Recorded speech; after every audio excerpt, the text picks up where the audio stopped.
सिडको लासीपोरा पुलवामा। साबिक deputy chief minister Jammu Kashmir Kavinder Gupta ने साबिक आईपीएस बसंत रथ के बीजेपी में शामिल होने के दावे पर रद्द-ए-अमल जाहिर करते हुए कहा कि पार्टी ने अभी तक ये फैसला नहीं किया कि बसंत रथ को बीजेपी से जोड़ना है या फिर नहीं। उन्होंने कहा कि कोई भी नंबर डायल करके मेंबरशिप हासिल कर सकता है।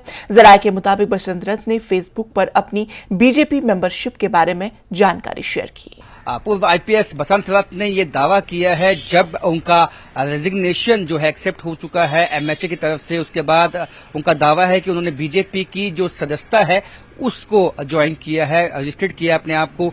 क्या बीजेपी भी चाहती है कि बसंत रथ जो है बीजेपी को ज्वाइन करें और बीजेपी को मजबूत बनाएं जम्मू कश्मीर में? ये बात करने के लिए farmer deputy CM Kavinder Gupta हमारे साथ मौजूद है। सर, जिस तरह से बसंत रथ ने जो है रजिस्टर्ड किया अपने आप को as a BJP member, BJP कैसे देखती है इसको? देखिए, बीजेपी का सपोर्टर कोई भी बन सकता है। उसके लिए एक 8980808080 एक नंबर है, उसमें कोई भी अपने आप को रजिस्टर कर सकता है। लेकिन अभी भारतीय जनता पार्टी की तरफ से ऐसा कुछ विचार हुआ नहीं कि वो पार्टी में आ रहे हैं, नहीं आ रहे हैं। तो यदि उनकी मंशा है वो पार्टी में आना चाहते हैं तो आप एक्सेप्ट करेंगे, आप चाहेंगे कि वो बीजेपी ज्वाइन करें? देखिए, ऐसा है कि कुछ लोगों को जो ज्वाइनिंग का आपस में डिस्कस करके किया जाता है, ऐसा भी कोई विचार नहीं हुआ। मैं जो ज्वाइनिंग का प्रोग्राम है उसका मैं इंचार्ज हूं, लेकिन अभी ऐसी कोई बात हुई नहीं है। जब होगी तो आपको जरूर सूचित किया जाएगा। मेरे कहने का मतलब ये है कि जो जिस तरह से कुछ प्रेस रिलीजेस भी आई हैं कि इनडिसिप्लिन जिस तरह से बसंत रथ ने दिखाया है और उसकी वजह से उनको निकाला गया है, इसलिए ऐसे लोगों की जगह नहीं है बीजेपी में, तो क्या आप मानते हैं? देखिए, अगर इस प्रकार की कोई स्टेटमेंट आई है तो कुछ सोच कर ही पूछ करके ही दी होगी। तो जो स्टेटमेंट आई है बीजेपी की तरफ से ये सोच समझ के दी होगी, लेकिन अभी तक कोई ऐसा विचार बीजेपी में नहीं हुआ है कि बसंत रथ को पार्टी में ज्वाइन करवाना है या नहीं करवाना है। कैमरामैन नवीन दत्त के साथ राजेंद्र वैद, न्यूज़ 18 जम्मू।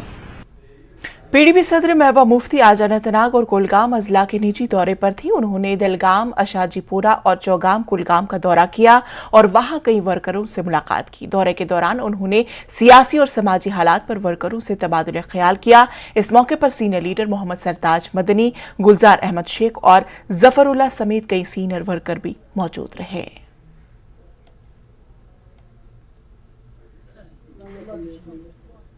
सीआरपीएफ की जानिब से मुश्तरका तौर पर आज टाउन हॉल त्राल में एक मुफ्त तिबी कैंप का इनेकाद किया गया, जहां लोगों की तिबी जांच की गई और इनमें मुफ्त अद्वियात भी तकसीम की गई। मकामी लोगों ने इस कैंप को मुनक्किद करने पर सीआरपीएफ का शुक्रिया अदा किया और कहा कि इलाका चूंकि इंतहाई पसमानदा है और इसीलिए ऐसे कैंप मुनक्किद कराने से यहाँ के अवाम को बड़ी हद तक फायदा मिलेगा।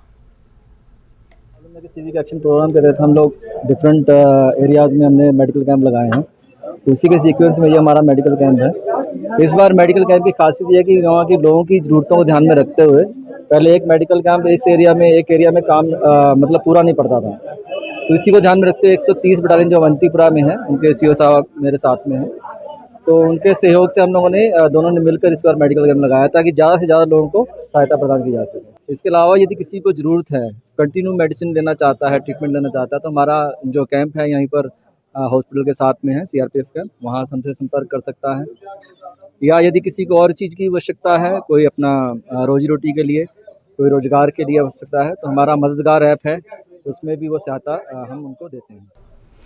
जिला पुलिस रामबन ने पुलिस स्टेशन रामसू में सिविक एक्शन प्रोग्राम का इनेकाद किया। इस प्रोग्राम के दौरान नामजद इस्तिफादा गुंदान बशमूल तलबा, बूढ़े, भेवाएं और खुसूसी तौर पर माजूर अफराद में किताबें, व्हील चेयर, ट्राईसाइकिलें और दीगर चीजें तकसीम की गई। इस मौके पर खिताब करते हुए एसडीपी बनिहाल ने इंकिशाफ किया कि महकमा पुलिस आम लोगों और पुलिस के दरमियान बेहतर ताल्लुकात और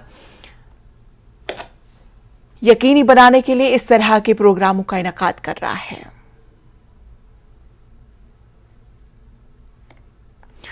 लोगों को बिलखुसूस तलबा को माहौलियाती आलूदगी और ग्लोबल वार्मिंग से आगाह करने के लिए शेखुल आलम मेमोरियल डिग्री कॉलेज बड़गाम में एक रोजा सेमिनार का इनेकाद किया गया।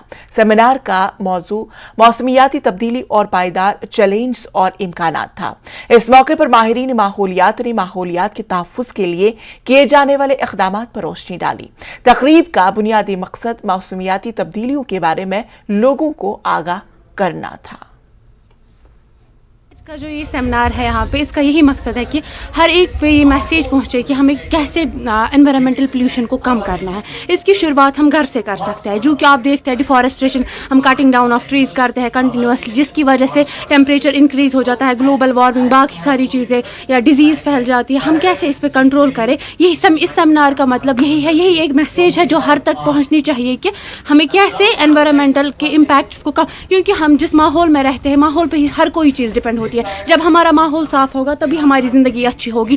तो हमने यही सीखा कि उनने एक अच्छी बात की थी कि हमें इंडिविजुअल लेवल पे चेंज करने की कोशिश करनी चाहिए, क्योंकि हम सिर्फ ये सेमिनार हमेशा अटेंड करते हैं, कंटिन्यूसली ये ऑर्गेनाइज करते हैं ऐसे सेमिनार, लेकिन अगर कोशिश करनी चाहिए तो हमें इन चीज़ों पर जो हम सुनते हैं यहाँ पर, हमें फिर उस पर अमल करने की कोशिश चाहिए।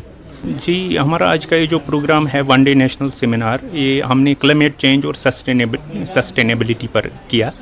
तो मकसद हमारा ये था कि मैक्सिमम लोगों को अवेयर किया जाए अबाउट कि ये क्लाइमेट चेंज क्या है और इसकी सॉल्यूशंस क्या हैं, कि हम कैसे एक सस्टेनेबल लाइफ गुजार सकते हैं। तो नाज़रीन, खबरों का सिलसिला जारी रहेगा, लेकिन फिलहाल रुकेंगे यहाँ पर एक छोटे से वक्फे के लिए। पर विश्वास बिना छुट्टी लिए पीएम मोदी 24